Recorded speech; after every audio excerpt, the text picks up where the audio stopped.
You a brand new agent, you're just getting your real estate license, or you're thinking about getting your real estate license, the first decision you're going to have to make is, where am I going to hang that license at? So you need to make a decision now or in the future, if you're planning on getting your real estate license, on the brokerage that you're going to join. So the brokerage is that big entity that helps you go where you need to go.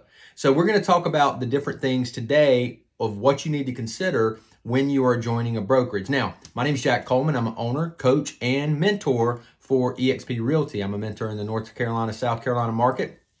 I operate my business in the Charlotte, North Carolina metro area. So when I joined, I've only ever worked with eXp. I have interviewed with other companies. I did some working interviews with another company. I'm not going to say anything negative about any other company in this industry. What I am going to say is the things that I have considered. I have interviewed with companies since I joined eXp, and the things that I consider in order to stay where I'm at or to go. Because here's the thing: a wise business owner, if there's a better mousetrap out there, you got to go after it. You got to get it. So I believe that eXp has the best opportunity in the business. Now, with that being said, you're going to have to make that decision for yourself. But I want to talk about some things that you should consider when you're considering joining. Is that redundant? I don't know. You'll be able to tell me down in the comments below. But what do you need to consider whenever you are getting ready to join your first brokerage? So, guys, I'm going to put my glasses on because I can't see anything without them. But I'm going to put these on so I can take a look at my notes. Rub my eye there. I got a little eyelash working there. So, how's it going? So what should you look for when you're looking for an agency? So the first thing that everybody always considers first, and you may not, but it's one of the things that early was super important to me, and then I'm going to kind of tell you why it's not that important anymore. So splits and cap. So as you know, if you're considering real estate or you're in real estate, it's a commission-based business. All your money comes from commission. So every transaction that you close, you're going to pay a split to your broker to pay for overhead expenses. That just is what it is, right? So, and then most brokerages, that caps at a certain number. So for example, with eXp, we pay an 80%, 20% split. So 80% comes to my bank account, 20% goes to the broker, and that caps at $16,000 or roughly 8 transactions a year. I'm done paying my broker. So once I cap, I get 100% of my commission minus fees, that transaction fees that everybody's going to have. It's not a hidden fee for us. We tell you what we charge. And those fees some of those fees cap out later on. Some of them don't. So, just that's important. Now, in the industry, I've seen splits for individual brokers as low as 50-50 and as high as 90-10. There's some brokerage out there that claim to be 100% brokerages, but they're really not because they don't talk about the fees and everything else that come in. So I just want everybody to understand that part. So there's never 100%. It's just, that's a fallacy. That's not true. With eXp, you can make over 100%. Now that is true in total compensation. We'll talk a little bit about that in a moment. So when we talk about splits versus what you receive, so I'm a big proponent of education. So if I'm paying somebody a split, I got to get something out of it. I don't think that my broker who is going to they've got a bunch of people working for them. I just don't feel like I should be funding everything that they do if I'm not receiving something in return. So that something's going to come in as leads. That something's going to come as training and development. That's going to come as collaboration and opportunity. If those things aren't present, once somebody shows you who they are, you got to believe them, right? So if you're interviewing and you don't feel like that's present, or you talk to folks and you don't feel like that's present, you kind of got to believe it. Now, some folks will tell you that if they can't get up with somebody, or they can't get in touch with somebody, you're always going to have that outlier that they can't reach anybody, but that outlier really is not going and using all their tools. At eXp, we have a ton of tools that you can use. Anybody's just a phone call away. And if they're not there, you can always go into the virtual world to our broker offices and to the different departments and get somebody usually pretty quick, especially in the broker office. Somebody's always working there. So you need to be able to understand, again, splits and cap versus what you gain. And again, if it's not education, it's not collaboration, it's not opportunity, why are you really there? So let's talk a little bit about collaboration and who is there to help you. Now, I know most offices, they do the best they can to give you training. They're starting to build virtual libraries of training. And YouTube, guys, at the end of the day, you can get a master's degree in real estate just by watching YouTube. EXP, you can get a doctorate because at EXP, we have over 70 hours of training a week that you can go into. So, and that's virtual. So if you want to, in your cap and your long sleeve tee, and you want to be able to go in and do some training, you're going to be able to do that. It's going to be effective use of your time, and you can ask questions. You're masterminding the people that are doing the training with our company too. This is important too, because I think sometimes this isn't always the case. So in other brokerages, but we have icon agents that go out and they give you training. They're coming out and they're giving back. So an icon agent with our company is an agent that has capped plus 20 transactions. So that person is selling between 28 and however many, I say selling, they're part of at least 28 to 30 transactions. Okay, that's somebody that's high impact, making it happen, going through their process every single day, and they're taking their time to give back to you in the terms of training for the things that you need to learn, whether it's your CRM, whether it's marketing, whether it's doing a powerful CMA, whatever those things are. Those are all buzzwords that we can teach you when you join. Those are all things that you're going to need in order to be a successful agent. And in a book, if you haven't read this book, I'm going to show it to you real quick. The Traveler's Gift by Andy Andrews. If you haven't read this book, you should. But in that book, it talks about seeking the counsel of wise people. Now, it says wise men, but it's wise people. And when you work with a company that's going to allow you to mastermind with the top producing agents all over the world, that's mighty powerful collaboration. And it's something that if the brokerages that you're considering, if you're considering a brokerage that doesn't offer you at least an opportunity to mastermind with top performing agents every single day, that could be a challenge. And let's face it, if you're sitting in a regular everyday office, your BIC is your broker in charge is probably a high performer. They do a good job. If they've got several agents working for them, they're going to be busy and have a lot to do. And if you seek advice from somebody else in your office, hopefully they have a servant spirit and they're going to sit down with you and they're going to talk through opportunity. What if they don't have a servant spirit, or if the market's not doing as well? Are they going to want to pour into you because you're going to turn into their competition? Here at EXP, I don't see you as competition. I want to see you grow, because as you grow and develop, I get better.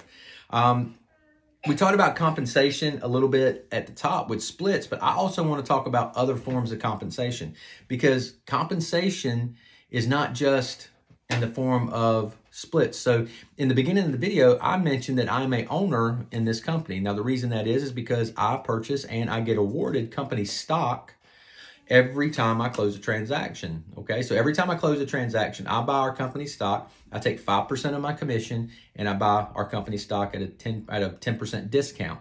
So that allows me to own equity in my business. Now, when I reach certain milestones, I also get awarded stock from the company. Now that stock's not immediately available to me. I have to vest it over time, which any company does that. That's smart business. But here's the thing. Once I talked about an icon agent, a top performing agent. Once I icon, that $16,000 that I have paid in to the company as my cap, I'm going to get all that money back in company stock. The compensation puts you well above 100%. So the reason that I told you earlier that splits are important, but they're not that important. Okay, chickens scratch over small details, right? Chickens cluck over small details. So one of the things I used to talk about a lot that you'll find that I really don't talk about that much anymore is splits with company and caps with company.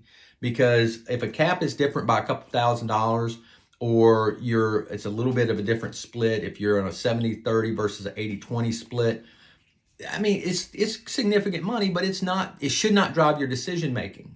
Okay, a company that drives what should drive your decision making is what other opportunities are there. And we're going to talk about opportunity here in just a second, but compensation beyond the 100%, the stock that you're going to get is going to help drive that well over the 100%. and a lot of it gets awarded to you. And having the opportunity to be an owner in a company that's traded on NASDAQ, that's growing as fast as we are, that's a powerful thing. So what is the other forms of compensation that your brokerage is going to offer you? So the third thing I want to talk about is opportunity to grow. Now, when I first started in the real estate industry, in my mind, I wanted to have my own team. I wanted to grow my business. I wanted to be a broker in charge.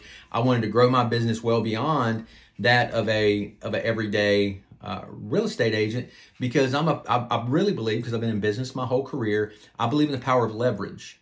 Okay, so what leverage is that if I can use, if the pendulum's here and I have to if I'm on this side and you're on that side, we're balanced, right? So I'm having to put in work as I'm training and developing. I'm having to put in work, right? Or I've got to go out and hustle. Now, as I start building my team, then the amount of work that I'm going to have to do is going to be decreased. Okay, so I'm leveraging the opportunity to make sure that I can enjoy more quality time, because that's ultimately what we all want, right? That's the reason why you're thinking about working for yourself. That's the reason why you want to be involved in real estate, is because you want to have more time freedom to do the things that you want to do. Now, with that being said, let's talk about opportunity to grow. I don't need to be a BIC in order to grow my team with EXP. I can grow my team exponentially, and I don't have borders. So if I have friends that are in California, Washington, Canada, United Kingdom, we're international. In case you didn't know, now you do. We're an international company, so I have the ability to grow my team exponentially across the entire world. Entire world. That's so powerful, and it's such an opportunity for us. And you're going to get paid just like you would if you were a broker. You're going to get paid on everything that your team does up to a certain amount. That's pretty powerful, okay? And the reason that I feel comfortable and confident that I pour into the people that we help bring into the business is because as you join my team, I have a vested interest in your success. I want to see you grow. I want to see you develop. I want to see you go to the mountaintop, right? Because every time you do that, I have a financial vesting is, it's probably not the right word, but I'm going to use it. I have a vested interest in your success. It's so important. And the opportunity for you here is when you feel as if it's time, whether that's right at the beginning or over time, you're going to see that when that synergy starts happening, if you're part of the right tribe, which, I really feel like that's what we are in our local area. My business partner, he's got a ton of people that are in his circle that we all help coach. And the opportunity to grow your business and to mastermind with some of the most high performance people in this industry is so important. And it's going to not stunt your growth in the first couple years. It is going to, if you plug in to all the resources, it is going to just throw you into a high momentum in the beginning. Now, I do want to talk about one of the things that when you're deciding, and you know what, you may look at this and decide that you want to go with Big Red or another company or whatever, and that's okay. There's nothing wrong with any company that's out there. And anybody that tells you differently, anybody that bad mouths another brokerage to you, they have a vested interest in you listening to what they have to say. Okay? So I refuse to badmouth Keller Williams, Remax, Century 21, any of those guys. I will not badmouth them. Will I share news? Yes, but I will not badmouth them because there are a lot of good people doing great things over in those brokerages. What I love about the EXP platform is the things that we talked about. We talked about compensation, collaboration, and opportunity, right? So I said that to say this. Don't get caught up in brand. And I'm going to tell you why. Brand is what your customer sees, okay? So when your sign is in front of somebody's yard, what do you think they see? Do they see Keller? Do they see EXP? Do they see our team, the Carolinas group? Do they see, what do they see? So, excuse me, they see your name. You're your brand. You are the brand, okay? So does it matter if you're with Keller? I've never had one person come to me and say, I didn't choose you because you're not with a certain brokerage. I've just never had that happen. Now, I've heard stories where somebody has said, well, I got this deal and it was a cold call, and I was sitting in the office, and the guy said the only reason he called is because they were a brand XYZ. So yeah, that's possible. But at the end of the day, it's your job to lead generate. You are going to become the face of your business. And if you're not the face of your business, somebody else is. And what I would say to you is that if your agency that you're planning on joining doesn't give you the opportunity to grow your individual brand, I'm not really worried about buying a broker somewhere else or an owner of a company somewhere else. I'm not really interested in helping them buy another car or a spring house in Key West. I'm interested in growing my brand, and I really don't care who the name is on the sign, as long as mine's there. So look, there's some things I want to talk about. I hope you found this video informative. If you would like to learn more about EXP and you'd like to learn more about our opportunity, just comment below, shoot me an instant message. You don't have to do it publicly. Shoot me a direct message. I'm happy to sit with you and talk to you about the opportunity that we have here. So hope you're having a great day. Let's talk soon.